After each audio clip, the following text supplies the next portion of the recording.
Speaker, sir. Reply to star question 3. A.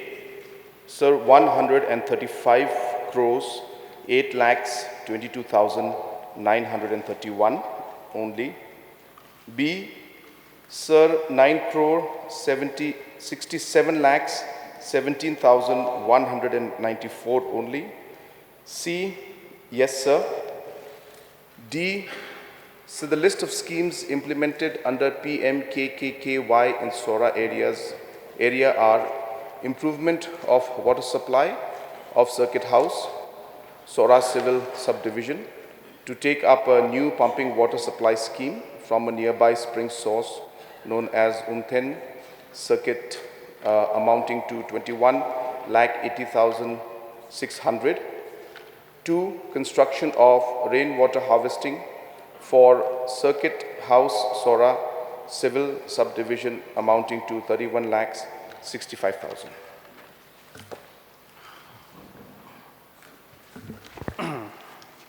Thank you, sir. So thank you for this reply. So one question which pertains to this District Mineral Foundation under PMKKKY. I'd like to ask whether the primary concern are the mining affected areas or the district as a whole.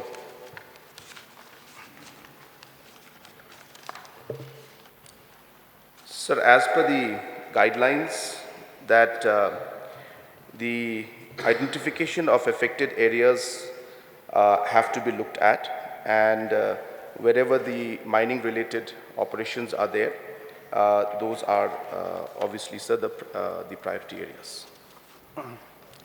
So it's to my understanding that DMF collected from all the areas in East Khasi Hills.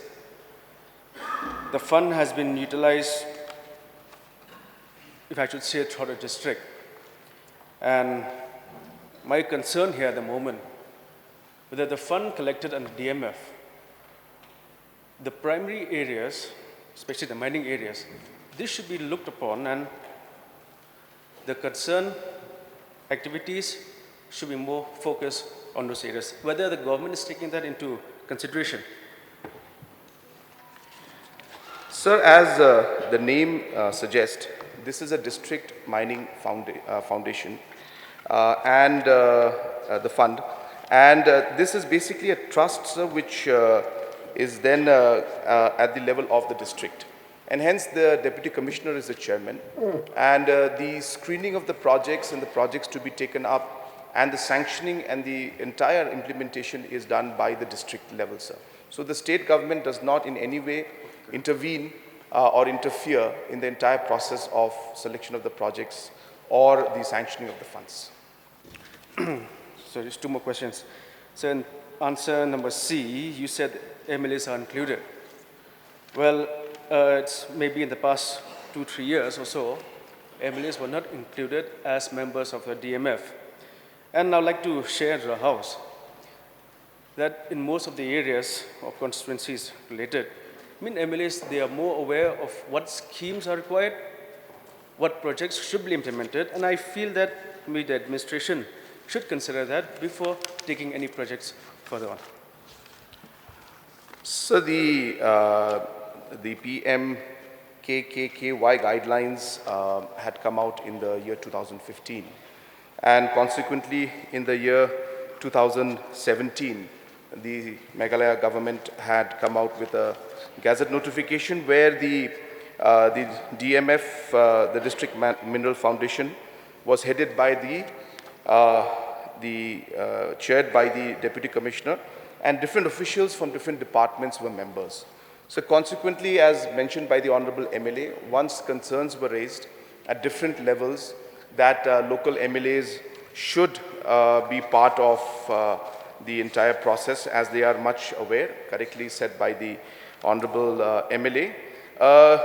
Notification was again issued on 22nd of August 2022. So that obviously, sir, was above the notification that came out in 2017, where the Honorable Member of Parliament and all the MLAs of the district were made members of the committee, sir. So just last question. See, under this PMKKKY and the DMF, which is constituently constituted after the said year.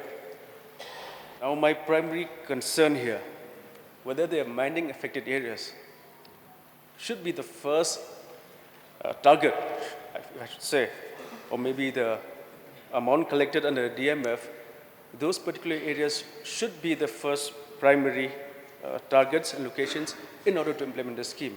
Because when you look at the whole district, the mining activities which has occurred, people who have the licenses, they pay DMF per challans or per work.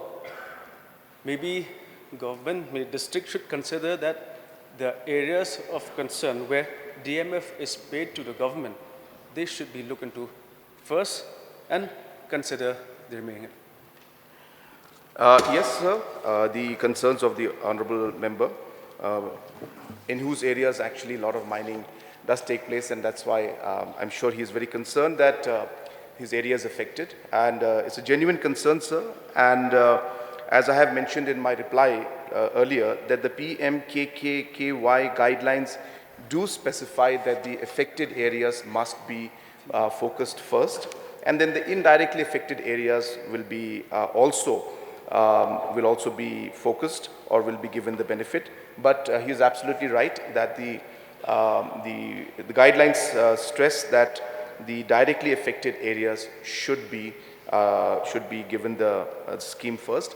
And as mentioned, sir, there were, of course, different schemes sanctioned through the years in different districts. But again, so the entire district, this fund is, as I said, controlled and sanctioned. Once the government releases it to the districts, the schemes are selected and sanctioned by the district committee, which is completely independent. And hence, the honorable member is a part of this committee, and hence he has the say in that committee. And therefore, absolutely, sir, we will once again ensure that we send the message that the guidelines should be strictly followed. That much we can do. But the committees are independent in nature, sir. It's a kind of a foundation, and hence they completely take the decision independently. Yes, Dr. Mukusangma, please. Mr. Speaker, sir.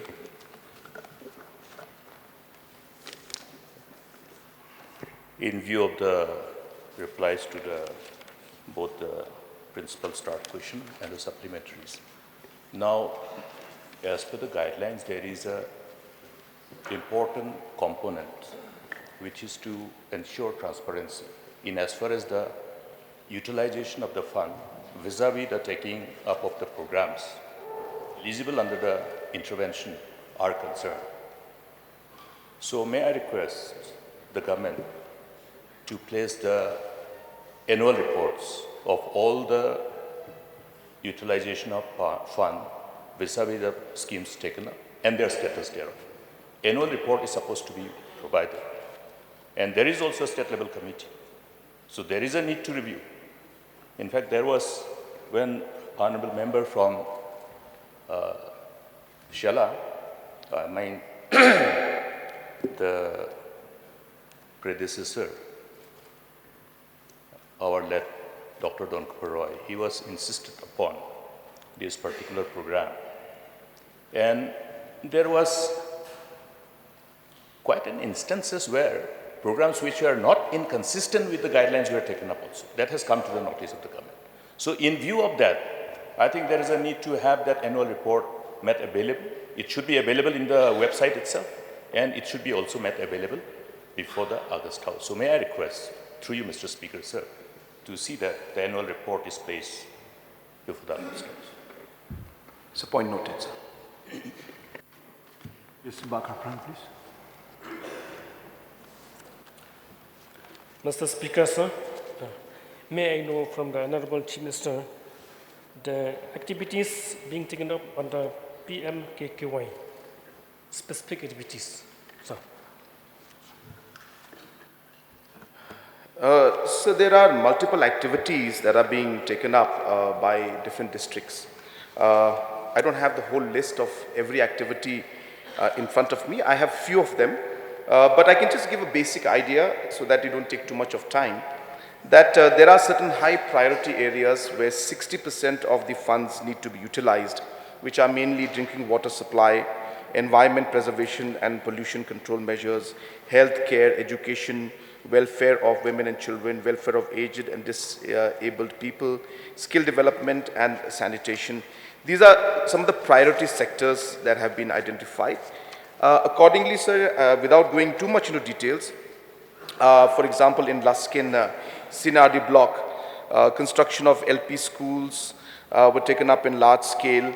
Then a large number of sanitation projects were done. At the same time, in certain areas, job creation, like employment development, employment opportunities for youths were, training programs were organized. Drinking water schemes, for example, water supply at Mirsyang, Nongtalang village, so on and so forth. So there's a huge list, and this fund, as I said, to a large extent has been utilized, and therefore there's a big list of projects. I don't think there's enough time for me to go in, but this is just a gist of the kind of projects that are there. Construction of playground under this PMKKY, sir. So I didn't hear the first part of the question, so can you just repeat the question? No, sir. Is it possible for the construction of playground under this scheme? Sir, as I mentioned, that under this scheme, the high priority areas where 60% of the funds must be utilized is the ones I mentioned: drinking water, education, healthcare, etc. Then other priority areas, 40% can be used, which includes physical infrastructure, though it does not say specifically for the school field, but I guess it is a question of interpretation of the rules. So education is there and infrastructure is there. So the district foundation committee, the district mineral foundation, and the committees at the district level will take a call on that, sir. But these are the rough priority areas, sir. Yes, Basaling, please. Mr. Speaker, sir, through you, I would like to know, in view of the answer A, 135 crores, 80 lakhs, 22,931 has been implemented or received. So out of these, what is the total amount that is still not yet implemented? Sir, total amount sanctioned till date is 63 crores, 93 lakhs, 48,804. So if we minus from 135, I'll have to do a bit of maths calculation, but about 65 to 70, 50% is... we have received. 50% has not been sanctioned yet by the different districts. Every district has doing the activities. 51%, 50+% has been sanctioned. 50% rough plus minus is yet to be sanctioned, sir. Then what is the total share that from the Garo Hills? Because we have got Nongal Bibra, we have got Chokpot, we've got Suju area. What is the total amount that they have received to implement such amounts? And what are the total amounts that they have received so far? Sir, I just want to clarify that the DMF fund, just so that the House is aware about the entire, the fund, how it is collected. So it is a fund that is contributed by the mineral concession holder as per Rule 7 of the Meghalaya District Mineral Foundation 2017 at the rate specified at 30%. And the DMF is also collected from major minerals as per Section 9B of MMDR Act 1957 at the rate of 30% of the royalty of the mining lease, which is granted before the 12th of January 2015. So hence it is based on these leases that have been given, sir. And based on that, whoever have received that lease, different amounts are then collected, which is 30% of the royalty that is paid. And of course, the rates are different for different materials, different minerals. And roughly, sir, just to share that approximately in West Garo Hills, 6 crore has been 6 crores, 14 lakhs, 19,905 as per the DC's report. In East Garo Hills, 5 lakhs, 72,400. Yes, sir. That means the share received from this Garo Hills is very less. Yeah, that is the amount that we have, the information that is there. What are the project that has taken in with these few amounts? Sir, as I said, these are quite complicated. I'll just go through the list, sir, for the satisfaction. But I may not have all the information. Any school particularly? So difficult to give. Yeah, I have a list of from East Garo Hills. So in East Garo Hills, in the year 2020-21, we had construction on repairing of Rongkem LP School, Songmagri LP School, Bansama West LP School, Ningkra Agalgri LP School, so on and so forth. So the money has been utilized in that manner, sir.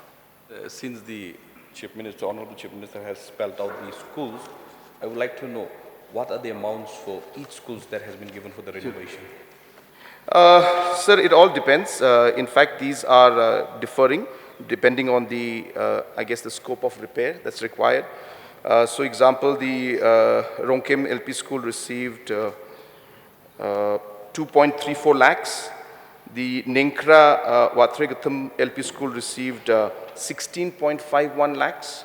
And the repairing of the Ningkra Agalgri LP School received 13.04 lakhs, and so on and so forth. I think, Mr. Speaker, sir, since it's a long list, I would like to request Honorable Chief Minister to, lay it on the floor, on the House, table of the House. Yes, sir.